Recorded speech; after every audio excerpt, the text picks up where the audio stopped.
Lamentações capítulo 3, do versículo 19 ao versículo 24, os que encontraram, digam amém. Diz assim a palavra de Deus: Lembro-me da minha aflição e do meu delírio, e da minha amargura e do meu pesar. Lembro-me bem disso tudo, e a minha alma desfalece dentro de mim. Todavia, lembro-me também do que pode me dar esperança.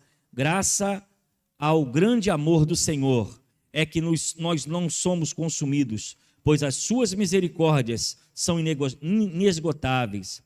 Renova-se cada manhã, grande é a sua fidelidade. Digo a mim mesmo, a minha porção é o Senhor, portanto nele porei a minha esperança. Que o Senhor nos abençoe com a sua palavra nesta noite.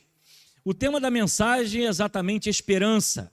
E quem esteve pela manhã, ou quem vai acompanhar mais tarde pela internet, nós falamos nessa manhã sobre lamentações. E dizendo que lamentar é bíblico. Fizemos um apontamento entre lamentar e murmurar. Trabalhamos lamentações pela manhã e eu quero dar continuidade nessa noite ainda, nessa passagem. Esse texto veio à minha mente devido a esse caso que aconteceu em Petrópolis. Todos nós lamentamos, foi uma situação lamentável. O nosso coração se quebrantou, nosso coração se entristeceu diante de um fato de vidas, de pessoas que perderam a sua vida. Lamentar é bíblico, porque se você olhar o Salmo, os salmos estão cheios de lamentações. O salmista, até quando o Senhor esquecerá do seu povo? Nós vemos o salmo, choro, pranto, tristeza. Mas a diferença entre lamentar e murmurar é que a murmuração ela vem regada à cobrança, à falação, e muitas vezes a murmuração se transforma em ódio, mas o lamento se transforma em louvor. Quando falamos pela manhã, nós paramos um pouco para pensar exatamente o livro de Lamentações, porque é um livro poético. Como salmos também, são livros escritos pelo salmista em forma de cântico. O povo hebreu foi considerado, no seu tempo, um povo de muito cântico, de muita alegria, e a poesia fazia parte da sua cultura. Nós encontramos na Bíblia Sagrada, nos salmos, louvores, cânticos escritos pelo salmista. E Lamentações de Jeremias é exatamente uma realidade em que a nação de Israel estava no topo, estava no auge, era um centro comercial, mas devido ao seu pecado, à sua desobediência, foram assolados, foram destruídos. A cidade foi completamente devastada. E a lamentação é que o povo, apesar de ver a destruição, ver a luta que estavam passando, o seu coração ainda permanecia duro e difícil. E Deus então levanta o profeta Jeremias para trazer um despertamento ao povo. E quando nós falamos em lamentações, talvez isso possa acontecer não só numa cidade, não só num país, pode acontecer com a nossa vida. Lamentamos perdas, lamentamos fatos, nos entristecemos com situações, sentimos amargurados. E muitas vezes a nossa oração, ela deixa de ser um lamento para se transformar em murmuração. E hoje nós tiramos o dia, tanto pela manhã como à noite, para aprender sobre isso. Que lamentar é bíblico, murmurar é pecado. O que temos nesse texto é que a cidade estava completamente desolada. Jerusalém, antes uma cidade repleta de glamour, agora foi invadida, destruída, humilhada. O texto ele é tão firme que lá no primeiro capítulo você vai ver o texto comparando a cidade de Jerusalém a uma mulher que foi abandonada pelo seu marido, que agora desprovida, rejeitada, ela estava vivendo uma completa humilhação. E o povo de Deus estava sendo destruído por quê? Estava sendo destruído pela desobediência, dureza de coração. O povo estava rebelde. E algo que nos chama a atenção, que a Bíblia chama rebeldia, ao ponto de comparar ao próprio pecado da feitiçaria. Um coração rebelde, um coração revoltado, um coração que não aceita o quebrantamento, ela sofre diante de Deus a punição. E o povo de Israel foi assim por muito tempo. Todas as vezes que eles se revoltavam, se rebelavam contra Deus, a sua palavra, a sua orientação, eles sofriam a mão pesada de Deus, ou por um povo que invadia e destruía, ou pelo seu próprio cativeiro. E hoje, em nossa vida, não é diferente. Muitos rebeldes não querem se quebrantar, não querem se humilhar, não querem se reconhecer a Cristo como seu único e suficiente Salvador, e vivem as mazelas do mundo. Vive as tristezas, as opressões, as dificuldades em que o mundo jaz do maligno, trabalha para matar, roubar e destruir a humanidade. E aqueles que o rejeitam, aqueles que não aceitam o seu quebrantamento, não querem viver um novo, não querem viver uma nova história, vivem como num deserto, perambulando de um lado para o outro, sem encontrar abrigo, sem encontrar um local de descanso. E assim estava o povo de Israel, perdido, abandonado, sem direção. E Lamentações é exatamente essa proposta, de trazer um quebrantamento do coração, mas nunca culpar a Deus. Eu dei o exemplo pela manhã sobre uma reportagem que eu tive a oportunidade de assistir. Vou fazer a repetição como eu fiz pela manhã. O homem estava sendo entrevistado pelo SBT e olhando a sua casa de longe, aquele repórter tentando distrair alguma coisa dele. E alguns minutos na entrevista parece que ele olhava e ele perdeu um pouco a noção do que estava acontecendo. Ele estava sendo entrevistado. Acho que ele viajou ali naquela tristeza, naquela angústia. O repórter perguntando, insistindo, querendo retirar alguma coisa dele, ele olhando para onde estava a sua casa, já não havia mais, era apenas o barro e o barranco. Sua casa foi completamente varrida e por um milagre ele não estava em casa. O repórter então fazendo a pergunta, ele vira para o repórter e o repórter diz: e agora? Qual vai ser a sua atitude? Qual vai ser a sua situação? Ele vira para o repórter e diz: Deus proverá. Aquele homem estava lamentando, mas ele não estava murmurando. Ele não estava culpando a Deus, ele não estava culpando o governo, ele não estava culpando a chuva, ele não estava jogando a responsabilidade em alguém. Ele estava lamentando, triste, sem falar, com um semblante. Você conseguia ver a expressão que ele manifestava. Mas provavelmente isso que me fez trazer essa reflexão nessa noite é que havia lamento, tristeza, dor, sofrimento, mas não havia acusação, não havia peso, não havia murmuração. E muitas vezes em nossa vida nós sofremos perdas, arranhões, temos dificuldades e nós precisamos aprender a lamentar aos pés do Senhor, mas não murmurar. Se nós olharmos o Novo Testamento, o ministério de Jesus, ele teve momentos de lamentação. Como exemplo, Getsêmani. Ele vai para um local para orar. E não foi só uma vez, várias vezes ele está orando, ele está clamando. Ele diz: Senhor, afasta de mim esse cálice, mas seja feita conforme a sua vontade. Em nenhum momento Jesus murmura, reclama, critica, joga peso, culpa a Deus do seu sofrimento. Mas como um cordeiro que não abre a sua boca, ele se entrega pelos nossos pecados. Nós, como cristãos, precisamos aprender a lamentar, mas não podemos murmurar. Colocar em Deus o sofrimento e as lutas da nossa vida. No mundo, nós teremos aflições. Faz parte da vida. Doenças, enfermidades, acidentes, calamidades. E essas coisas, nós, de forma madura, precisamos aprender a lidar. Há momentos de alegria na vida do cristão, mas há momentos de tristeza. Foi assim com o próprio Cristo, foi assim com a igreja primitiva. Foi assim com os discípulos, a Inquisição, os mártires da igreja, que viveram nesse mundo ensinando e pregando a palavra, e foram mortos, degolados, queimados, e até hoje milhares de cristãos morrem pela sua fé.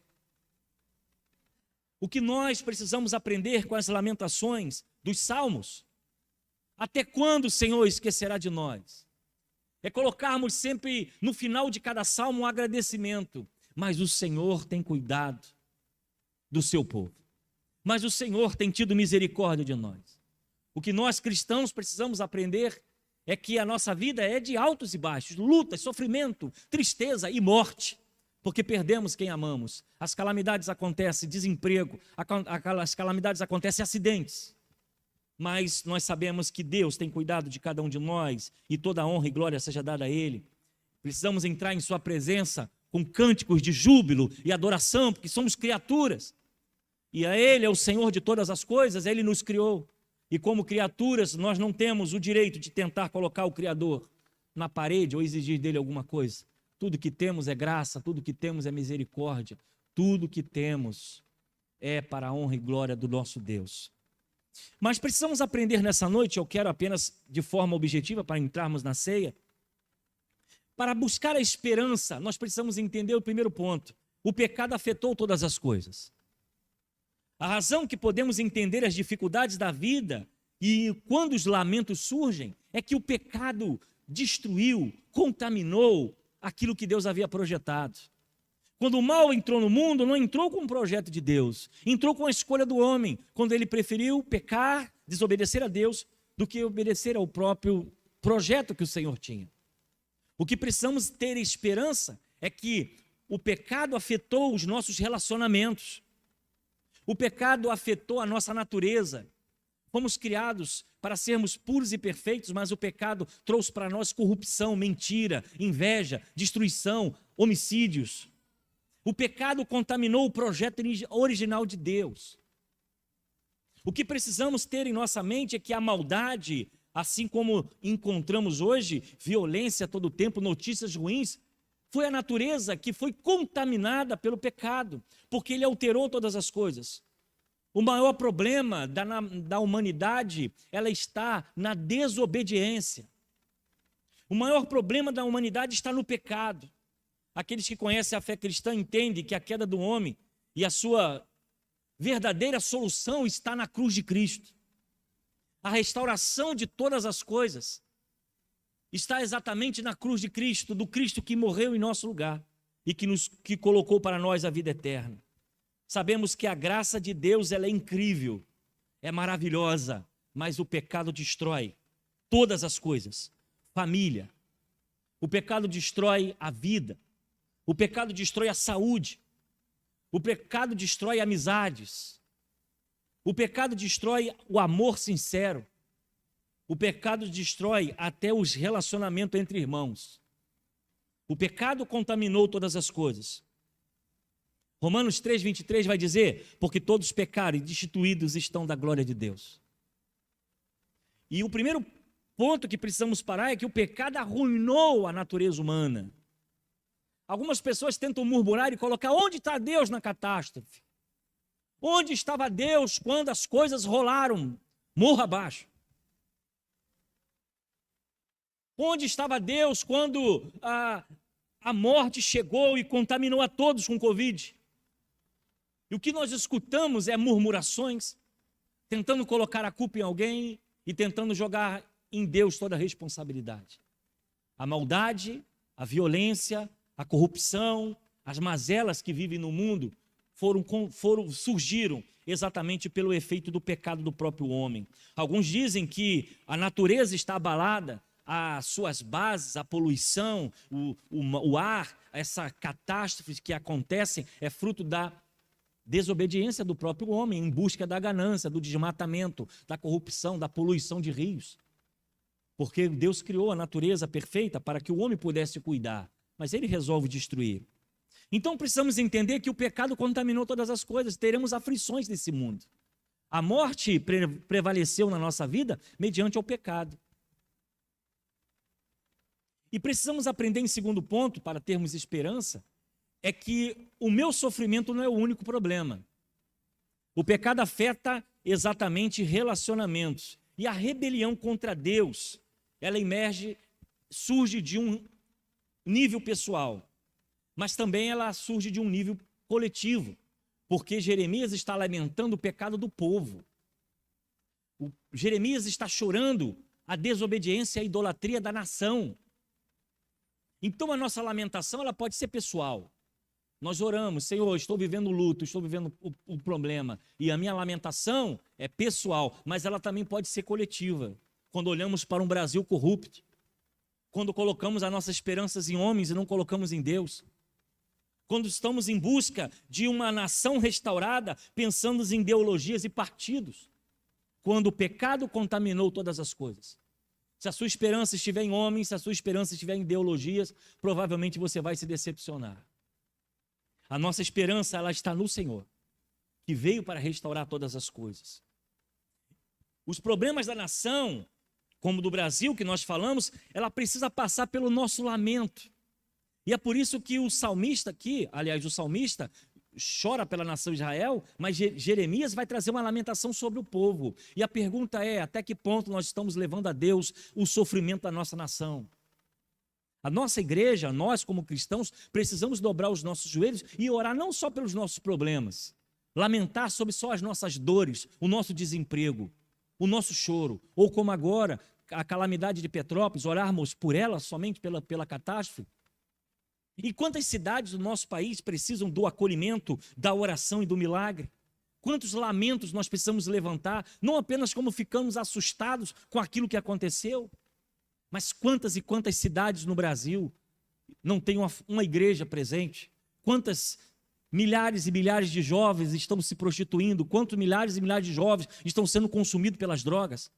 Quantos milhares e milhares de jovens estão nesse momento contraindo AIDS e outros tipos de doença? Até que ponto está o nosso lamento como profetas nessa terra? Até quando nós vamos apenas olhar para as nossas próprias dificuldades e vamos esquecer o que tem acontecido à nossa volta? Terceiro, o lamento é uma forma de ter esperança. A oração de um justo pode muito em seus efeitos. E louvado seja Deus por isso, porque Ele é um Deus de milagre e ouve a nossa oração. Você pode orar exatamente nesse momento, orarmos pela cidade, como podemos orar pelo Brasil, como você pode orar pela sua própria dor. Porque quando você lamenta, chora, Senhor, estou sofrendo, estou sentindo as dores dessa situação, você tem a esperança em Deus de buscar o contentamento. E era isso que Lamentações está apresentando. Ela está apresentando todas as mazelas do povo, mas no final ela vai apontar que somente o Senhor é a sua única esperança. Nesse momento que precisamos buscar a Deus para o nosso sofrimento, para o sofrimento do nosso próximo, nós precisamos lamentar, mas não murmurar. A murmuração gera ódio no nosso coração. A murmuração de acusação, onde está Deus? Por que isso está acontecendo comigo, se Ele me ama? Senhor, Senhor, por que me desamparaste? Esses sentimentos de desespero, de angústia, porque a murmuração, ela não traz em nós a dependência de Deus. Ela vai trazer de nós o efeito emocional imediato para uma solução que não vem, porque até quando Deus está quebrando o vaso, Ele está trabalhando conosco. Tende motivo de grande alegria passares por tribulações, sabendo que a tribulação vai produzir em vós a esperança, a paciência.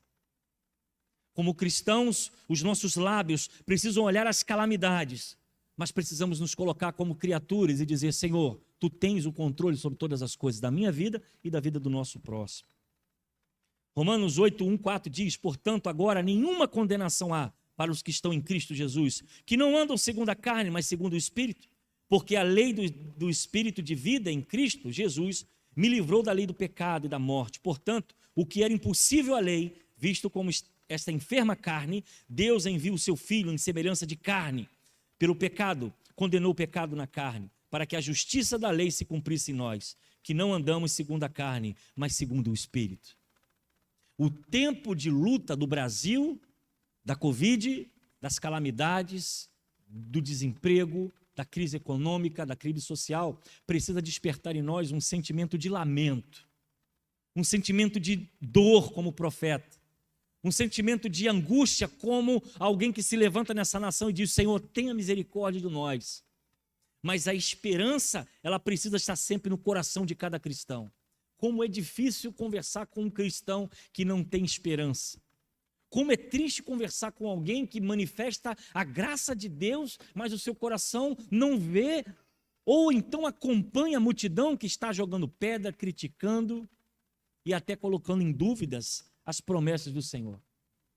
Como profetas dessa nação, como homens dessa nação, como cristãos que somos, vivemos um tempo difícil, mas o Senhor é a nossa única esperança.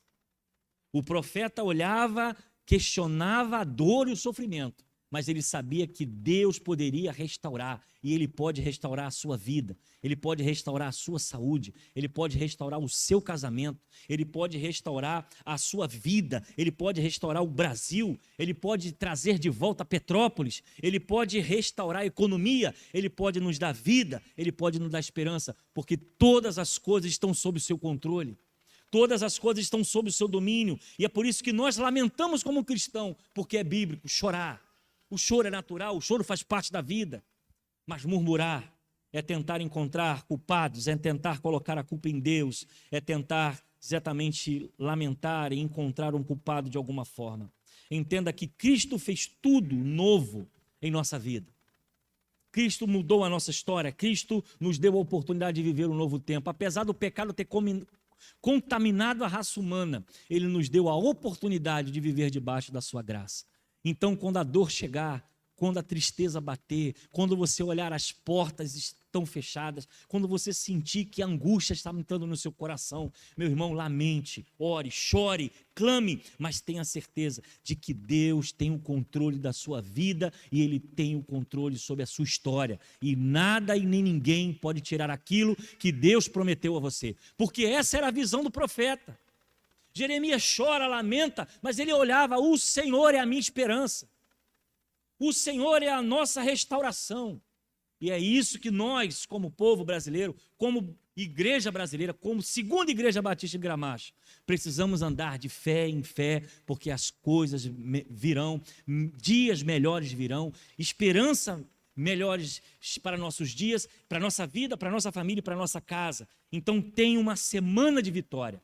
Por mais que as coisas estejam difíceis, lamente, chore, mas creia, Deus tem a chave, Deus tem a porta, Deus tem a solução para os nossos problemas. Faça como o salmista, entregue ao Senhor, chore diante do Senhor, mas confie de que Ele tem todas as coisas. Não permita que a murmuração entre em sua casa, não permite que a dor apague a sua alegria, tenha a esperança. O Senhor tem cuidado de cada um de nós. Eu quero convidar você a fechar os seus olhos, eu quero orar pela sua vida. A você visitante, não sei o que está acontecendo, o que está se passando. Talvez um filho rebelde, uma família, uma luta, uma tribulação. Eu não sei qual o seu lamento.